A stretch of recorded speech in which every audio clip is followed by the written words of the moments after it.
parada ali. E a água passando tudo que você imagina. Passou carro, passou moto, passou tudo que você... Passou pedaço de pau, passou tronco de árvore. Alguma coisa enroscou no poste.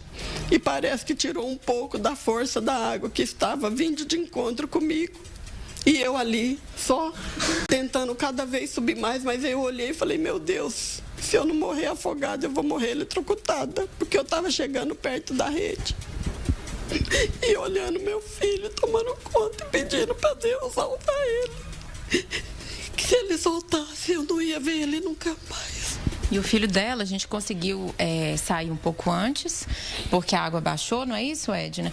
E aí ela ficou lá, só que foram 3h30. A gente vai ver, me dá licença, porque me chamou a atenção o ombro da Edna, que está muito machucado. Você ainda não sabe o que foi isso. Aqui eu não sei se dá pra gente mostrar. Aqui também tem várias escoriações. Eu senti já na cabeça dela tudo roxo. Tem um galo na cabeça dela, tem algumas marcas nas pernas. Enfim, ela está machucada, mas você estava me contando, então, como que foi? Porque aí foram 3h30 agarrada ali naquele poste, mas tinha gente ali para ajudar ela. E como é que você saiu? Um certo horário, como a enchente já estava muito alta e eu lá em cima, presa ainda, do mesmo jeito que eu cheguei, só com a minha força e a de Deus, porque foi Deus que me deu força. Apareceu um moço com uma corda, jogou ela e eu coloquei ela debaixo do braço. Me ajudou a ter um pouco mais de esperança de não ser puxada.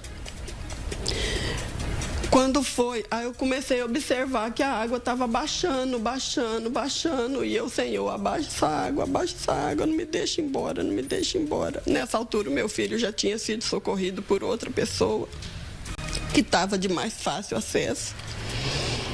Quando eu consegui colocar o pé no chão, que a água já tinha baixado, um dos vizinhos pulou a janela dele, me levou para sentar na janela, que a água estava rente à janela, ainda tinha muita água. Aí eu perguntei para ele, moço, que horas são? Ele falou, Edna, é 5h20 da manhã. Eu estava ali desde 1 e pouco. Eu fiquei até 5h20. Resistiu.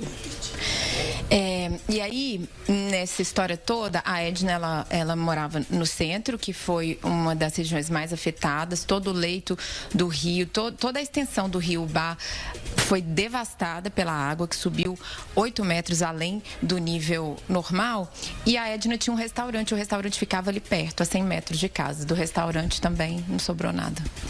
Aí uma vizinha me cedeu a casa dela para eu tomar um banho, para eu botar uma roupa seca, que eu estava morrendo de frio pelo tempo que eu fiquei dentro da água. Aí na hora que eu cheguei na casa dela, que era em frente, o poste, que eu olhei pela janela, que eu vi que a minha casa tinha sido devastada. Eu entrei em desespero, mas agradecendo por estar viva.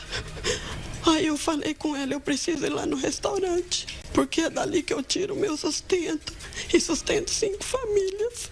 Eu não pensei só em mim. Meu filho já estava bem, eu já sabia que meu namorado tinha ido na enxurrada. Aí eu fui no restaurante, andando muito devagarzinho, porque eu estava sem força. Quando eu cheguei lá, não tinha nada. O que tinha lá dentro estava quebrado, foi embora tudo. Mantimento, cadeira, armário, geladeira, foi tudo embora. E ainda tem uma outra camada nessa história, sobre o namorado da Edna. Eles estavam juntos há 6 meses, não é isso, Edna? E ele ainda é procurado, é uma das 2 pessoas, 2 homens que não foram encontrados depois dessa enchente. A família dele, que não é aqui da cidade, ela foi acionada e está acompanhando, conversando com os bombeiros que estão fazendo o trabalho de buscas dele e desse outro homem que ainda está desaparecido na enchente. Uma coisa que eu estava conversando com a Edna, e que é difícil a gente falar agora, mas que acaba vindo à nossa mente, é sobre recomeço. E aí ela me disse que ela tem esse restaurante há 10 anos, que era a fonte de renda dela, de outras famílias, e que não foi a primeira vez que ela precisou recomeçar, né, Edna? Você tinha um outro negócio e que não foi por um desastre natural, mas que também acabou não funcionando. Você está agora ainda pensando o que você vai fazer? O que eu gosto de fazer, o que eu amo fazer, é alimentar as pessoas. E com o que eu gosto de fazer, eu sei que tem 5 famílias empregadas. Eu não sei como, mas eu vou tentar começar tudo de novo. Apesar de não ser mais jovem, mas é o que eu amo fazer. Não tenho casa, não tenho meu namorado, não tenho mais nada. A única coisa que eu tenho agora é a minha vida, dos meus 2 filhos, do meu netinho que vem aí. E o que for de material, eu vou conquistar uma coisa de cada vez. Mas eu agradeço muito a Deus, porque foi Ele que me salvou, Ele que me pôs naquele poste, porque senão eu não estaria aqui hoje. A Edna, a gente está aqui na casa da filha dela, que gentilmente deixou a nossa equipe contar essa história. E aí é um caso que a gente não pode nem falar que ela está com a roupa do corpo, porque essa roupa não é do corpo, não é dela, não sobrou praticamente nada. Mas a Edna está aqui, né, Edna? Graças a Deus, seus filhos e segurança agora. Eu estou aqui com a minha vida, perto dos meus 2 filhos, do meu neném, que vai nascer, que a gente ainda não sabe o que é, do meu genro. É o que eu tenho. E alguns amigos, como o Braulio, que é um sobrinho que eu adotei. É como se fosse um filho. E assim, eu sei que tem muita gente orando. Não tem coisa mais importante na minha vida do que a minha fé, porque foi a minha fé que me salvou. E você tem alguma informação sobre a situação das buscas pelo seu namorado? Até agora não sei de nada. Está muito incerto, porque a cidade ainda foi água, é uma situação complicada. Não tem nem. Eu estou muito fraca, eu não estou aguentando andar direito, porque eu acho que as forças que eu tinha ficou ali no poste. Ontem eu tentei ir lá embaixo, mas eu tive que voltar rapidinho, porque eu estou sem força. Se você falar para eu cortar um tomate, eu não vou ter força de cortar, porque eu estou muito fraca. Tem que descansar. Agora, você estava me contando, inclusive, que daqui você está indo, você tem um compromisso, inclusive vai ter que ir para o restaurante. Eu tenho que ir lá. Eu tenho que tentar fazer um boletim de ocorrência para resolver o negócio do meu carro. Porque eu tenho que fazer isso, não é outra pessoa. Porque eu nem sei onde é que ele foi parar. Eu sei que ele foi embora. Carro, documento, tudo. Não tem nada. Bolsa com dinheiro, com o celular, com documento, foi tudo embora. O meu carro e o meu namorado e minhas 2 cachorrinhas. A Edna, eu já cheguei aqui, a gente já estava numa situação de muita comoção, porque não é fácil, né? É uma história que a imagem que a gente vê, ela é chocante, e ver a pessoa aqui, e a história que tem por trás, são muitas histórias que estão sendo contadas aqui em Ubá, em Juiz de Fora, e é difícil para a gente também, né? Às vezes, acompanhar isso. São perguntas que a gente faz que a gente não queria ter que fazer, mas, infelizmente, a gente precisa dar uma ideia para as pessoas do que está acontecendo, né, na vida. Porque, às vezes, você pensa assim, a gente levou, mas o que gera durante e depois, e as consequências são realmente histórias muito marcantes, né, Edna? Eu preciso liberar a Edna, porque ela tem um compromisso. Ela estava aqui resolvendo as coisas do restaurante dela. A gente está acompanhando a situação aqui em Ubá. A cidade está completamente devastada. Eu cheguei a tentar chegar até o ponto onde a casa dela desmoronou e onde tudo isso aconteceu. A gente ainda não conseguiu, porque tem uma outra ponte de acesso que também bloqueou a rua. E é isso, Laíra, eu preciso liberar a Edna. A gente agradece muito, viu, Edna, de coração, a gente, toda a equipe do Balanço Geral. E eu volto aí, te devolvo para Belo Horizonte. A gente está indo para um outro ponto. Em breve a gente mostra para vocês a situação que está a cidade, que hoje é um dia que o cronograma é de limpeza e vai durar por muito tempo essa situação aqui ainda, Laí.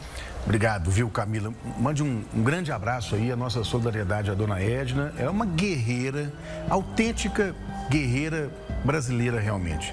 Lutadora, ficou 3 horas agarrada ao poste, depois de ter saído de casa.